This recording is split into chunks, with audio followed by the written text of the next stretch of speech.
যিনি তার দেশের মানুষকে বলছে, এখন অডিও রেকর্ডগুলো সব আসছে, যা ইচ্ছে হত্যা করো বলছে, যত মারা প্রয়োজন তত মেরে ফেলো, এরপর আমার ক্ষমতা টিকিয়ে রাখতে হবে। তোমরা এমন প্রধানমন্ত্রী হও না। তোমরা বর্তমান সময়ে আনোয়ার ইব্রাহিম মালয়েশিয়াকে নেতৃত্ব দিচ্ছে, এরদোয়ান তুরস্ককে নেতৃত্ব দিচ্ছে।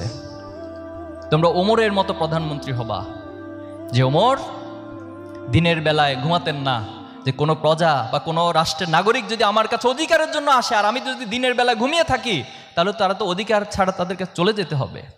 আবার তিনি রাতের বেলায় ঘুমাতেন না, রাতের বেলা চিন্তা করতেন আমি যদি ঘুমাই আর আমার একটা রাষ্ট্রের যদি একটা কুকুরও না খেয়ে যদি মারা যায়, তাহলে কাল কিয়ামতের দিন আমি আল্লাহর কাছে কি জবাব দিব।